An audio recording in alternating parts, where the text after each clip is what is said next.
বিএলওর বিরুদ্ধে সরব ভোটাররা কাকদ্বীপের সুভাষ কলোনির ঘটনা, ক্লাব ঘরে বসে এসআইআর ফর্ম বিলির অভিযোগ অস্বীকার করেছেন বিএলও। কথা বলবো বিশ্বজিতের সঙ্গে। বিশ্বজিৎ, নির্বাচন কমিশনের কড়া নির্দেশ রয়েছে যে বাড়ি বাড়ি যেতে হবে বিএলওদের, তারপরেও এই বিএলও কিভাবে ক্লাব ঘরে বসে এসআইআর ফর্ম বিলি করছেন, কি বলছেন, তার কি যুক্তি? হ্যাঁ দেখো, তিনি কিন্তু সরাসরি যে অভিযোগটা তিনি করছেন একেবারে সেই অভিযোগটা পুরো ভিত্তিহীন বলেছেন। তিনি যেটা বলছেন, তিনি ফর্ম নিয়ে এসে ওই ক্লাব ঘরে শর্ট আউট করছে, অর্থাৎ বাছাবাছির কাজ চালাচ্ছিলেন এবং পাশাপাশি যে লোকজনরা যারা ছিলেন তারা দেখতে পেয়ে তার ওই যে ক্লাব ঘরের মধ্যে জড়ো হয়। একেবারে সেই অভিযোগটা কিন্তু বিরোধীরা কিন্তু বিশেষ করে অভিযোগ তুলতে শুরু করেছে। একেবারে ক্লাব ঘরের মধ্যে তিনি ফর্ম বিলি করছেন এবং যে ভিডিও যেটা ভাইরাল হয়েছে যেখানে দেখা যাচ্ছে একেবারে ওই যে সুভাষ কলোনি একদম ৭৪ নম্বর বুথ কাকদ্বীপের, সেখানে স্থানীয় একটি ক্লাব, সেই ক্লাব ঘরে তিনি নিজে সশরীরে বসে রয়েছেন এবং এক একটা করে ফর্ম কিন্তু বিলি করতে দেখা যাচ্ছে, একেবারে ছবিতে পরিষ্কার। এইখানেই কিন্তু বিরোধীরা অভিযোগ তুলতে শুরু করেছে। স্থানীয় যারা প্রশাসন, যারা শাসক দলের নেতারা রয়েছে তাদের মদতে কিন্তু এই কাজটা করা হচ্ছে, এমনটাই কিন্তু তারা অভিযোগ তুলছে। যদিও যে স্থানীয় যে কাকদ্বীপ ভিডিও, তিনি কিন্তু এই ঘটনা জানার পর তিনি কিন্তু যথাযথ ব্যবস্থা নেওয়ার আশ্বাস নেওয়ার কথা কিন্তু তিনি জানিয়েছেন। ধন্যবাদ। কাকদ্বীপ বিধানসভার ৭৪ নম্বর বুথের বিএলও সুবীর দাস, তিনি তৃণমূলের বুথ সভাপতি, তাকে সঙ্গে নিয়ে একটা ক্লাবের ভেতরে এসআইআর এর ফর্ম বিলি করছেন।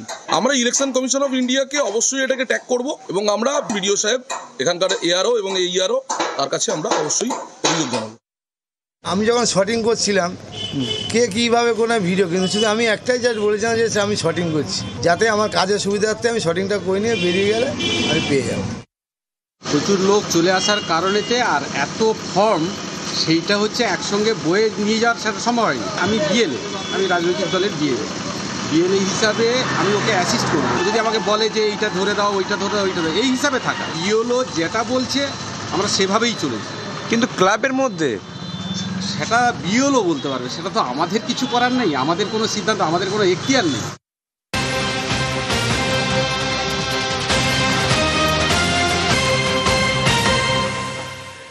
রাজ্যে এসআইআর শুরু হওয়ার পর থেকে বিভিন্ন জায়গা থেকে বিএলওদের বিরুদ্ধে এই ধরনের অভিযোগ আসছে যে বাড়ি বাড়ি যাওয়ার বদলে তারা কোনো একটা জায়গায় বসে ফর্ম বিলি করছেন। যেমন কাকদ্বীপ দেখলেন, এবার খড়দার ছবি দেখাবো। খড়দার মাঠপাড়া এলাকাতেও বিতর্কে বিএলও, কারণ তিনি সিপিআইএম কর্মীর বাড়িতে বসে এসআইআর ফর্ম বিলি করছেন।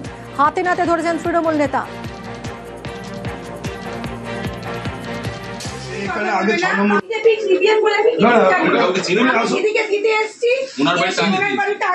আপনি দেখুন, আমি শিখামন্ডল আগে আমি দিয়েছি, এনারা কথা বলো না, আমি বিজেপি সিপিএম বলে এদিকে দিতে এসছি, ওনার বাড়িতে আগে দিয়েছি, আপনি দেখুন, আমি শিখামন্ডল আগে আমি দিয়েছি, এনারা কথা বলো না। খড়দার মাঠপাড়া এলাকায় এই ঘটনা ঘটেছে, এই অভিযোগ উঠেছে বিএলওর বিরুদ্ধে। সুবীর রয়েছে, আরো জানাবে। সুবীর, কেন উনি এরকম সিপিআইএম নেতার বাড়িতে বসে বসে ফর্ম বিলি করছিলেন? উনি জানেন না কি নিয়ম? দেখো, একদমই নির্বাচন কমিশনের নির্দেশকে অমান্য করে এভাবেই খড়দহ পৌরসভার ৬ নম্বর ওয়ার্ড মাঠপাড়া এলাকা ৭৭ নম্বর যে পার্ক, সেখানে কিন্তু এইভাবেই সিপিএম কর্মী শিখামন্ডলের বাড়িতে বসে দিনের পর দিন কিন্তু এইভাবে এসআইআর এর যে ফর্ম সেটা কিন্তু বিলি করার অভিযোগ উঠেছে এই যে সোনালী রায় নামে বিএলও, তিনি পেশায় শিক্ষিকা, তার বিরুদ্ধে। এবং এই বিষয়টি যখন গতকাল এই বিষয়টি জানতে পারেন তৃণমূল নেতা গোপাল সাহা, তিনি কিন্তু একদম কর্মী সমর্থকদের নিয়ে সেই সিপিএম কর্মী বাড়িতে কিন্তু হাজির হন এবং সেখানে যখন অভিযান চালানো হয় তখন দেখা যায় সেখানে বসে এলাকার বাসিন্দারা সেখানে ভিড় করেছেন এবং সেখানে কিন্তু ফর্ম জমা নেওয়া হচ্ছে এবং সেই জায়গা থেকে ফর্ম দেওয়াও হচ্ছে। তখন যখন তারা প্রতিবাদ করেন, এখন তড়িঘড়ি কিন্তু সেই বাড়ি থেকে বেরিয়ে চলে যান বিএলও সোনালী রায় এবং তাকে যখন প্রশ্ন করা, তিনি কিন্তু কোনো মুখ খুলতে চাননি এবং এই গোটা ঘটনাটা, অর্থাৎ সিপিএম কর্মী যে শিখা মণ্ডল, গোটা বিষয়টি কিন্তু অস্বীকার করেছেন। ধন্যবাদ সুবীর। উনার যে খাতার মধ্যে যে রুল টানতে হয় আর কি, নামগুলো যে লিখবে, সেই রুলগুলো শেষ হয়ে গেছিল। উনি তখন ওইটা করছিলেন, মানে রুল টালছে। এবার একজন এসে জিজ্ঞাসা করছে যে আমাদের ফর্মটা কি আছে, তো উনি বললেন যে হ্যাঁ দেখতে হবে। এবার কাউকে তো দিতেও দেখেনি, কিছুই না। আমি তো জাস্ট এই মাত্র ঢুকলাম, এই মাত্র যদি ঢুকে থাকেন, তাহলে যদি ওনার বাড়িতে ঢুকে থাকেন তাহলে ওনার বাড়ির ফ্যামিলি শুধু থাকবে, সে সিপিএম এর ক্যান্ডিডেটের বাড়িতে বসে বিজেপির লোকরা সঙ্গে এসে সিপিএম বিজেপি প্যাক্ট হয়ে তার ঘরে বসে ফর্ম দিচ্ছে, মানে তৃণমূলের লোকেদের বাড়িতে ফর্মটা যাতে না পৌঁছায়, এটা হতে দেব না। 2002 সালের ভোটার তালিকায় নাম নেই, আতঙ্কে গোঘাটের হরিশ্চন্দ্রপুরের ভোটাররা। ভোট দিয়েছেন, তা সত্ত্বেও কেন 2002 এর তালিকায় নাম নেই? একাধিক পরিবারের কাছে পৌঁছয়নি এসআইআর ফর্মও। ভোটার লিস্টের নাম না থাকায় তুঙ্গে তৃণমূল বিজেপি তরজা। শুভদীপ রয়েছে, জানবো শুভদীপ, কি অভিযোগ করছেন ভোটাররা, তাদের কেন নাম নেই?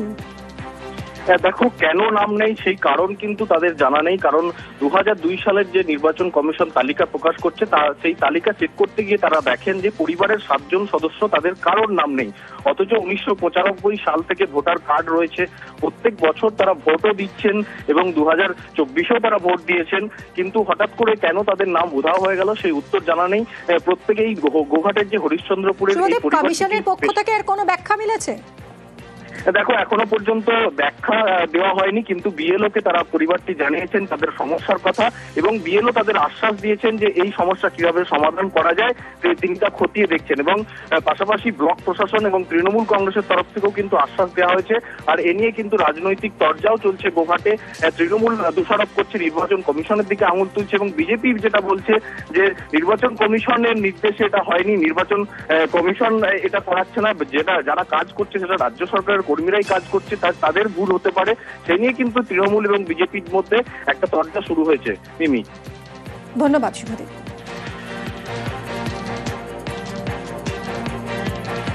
স্কুলে দীর্ঘদিন চাকরি করেছি, আমি পেনশন পাচ্ছি, আমি পঞ্চায়েতের, আমি হচ্ছে বিধানসভার, আমি লোকসভার সবেতে আমি হচ্ছে প্রিজাইডিং অফিসার থেকেছি। হঠাৎ করে দেখছি যে আর নাম নাই, এটা কি করে সম্ভব, হয়টা কি করে? হ্যাঁ, আমি তো এদেশের বাসিন্দা, আমি তো বাইরের কোথাও নয়। সমস্ত ডকুমেন্টস আমার শ্বশুরমশাই আছে, শ্বশুরমশাই বাবার আছেন, সবারই আছে। তার সত্ত্বেও আমাদেরকে এই হ্যারাসমেন্টের মধ্যে পড়তে হচ্ছে। না খেয়েই ধরুন দিনের পর দিন কাটাচ্ছি আতঙ্কে, চতুর্দিকে নানা রকম দেখছি আর আতঙ্কের মধ্যে আছি। 91 সালে বিধানসভা থেকে ক্যান্ডিডেট ছিলাম কংগ্রেসে, কিন্তু আমি ভোট দিয়েছিলাম, কিন্তু আমাদের কি করে বাদ পড়লো আমরা তো বুঝতেই পারছি না। তাহলে আমরা প্রার্থী হলাম কি করে? 2002-এও ভোট দিয়েছি, 2002-এর পরেও ভোট দিয়েছি, কিন্তু এখন আমাদের দেখছি এতে নাম নেই। এই ব্যর্থতার দায় কার? নির্বাচন কমিশন নাকি কেন্দ্রের বিজেপি সরকার? যে 2002-এ ভোটার লিস্ট প্রকাশ হয়েছে, যার সঙ্গে লিঙ্কেজ করতে হবে বর্তমানের ভোটার লিস্ট, সেই লিঙ্কেজটাকেই উনি উড়িয়ে দিচ্ছেন। এই যে আতঙ্কের পরিবেশ, এই আতঙ্কের পরিবেশ কাটাতে হবে নির্বাচন কমিশনকে। প্রয়োজন হলে নির্বাচন কমিশন নতুন করে 2002-এর ভোটার লিস্ট প্রকাশ করুক, যাতে প্রত্যেকটা মানুষের নাম থাকবে। এটা নির্বাচন দপ্তরের ভুল নয়, নির্বাচন দপ্তর কাজে দিয়ে কাজটা করাচ্ছে সেটাকে দেখতে হবে। এখানে বিডিও লোকাল প্রশাসন, তো বিডিও কাজটা করছে, তো সেখানে ভুলটা কোথায়? এখানে বিডিওর স্টাফেরা কাজটা করছে, আরও এআরও ডিআরও যারা আছে তারা কাজটা করছে। তা এখানে আর দিল্লির কোথা থেকে নামটা আসছে? সুতরাং এখানে যাবতীয় ভুলের কারিগর, ভুলের ভিত যেটা, সেটা হচ্ছে পশ্চিমবঙ্গ। আর এটা ভুল হবে, এটা স্বাভাবিক আছে। আর সেই ভুলটাই করেছে কংগ্রেসের ক্ষেত্রে। এটা নির্বাচন দপ্তরে নয়, এটা রাজনীতি ফায়দা তোলার জন্য তৃণমূল কংগ্রেস এটা প্রচার করছে।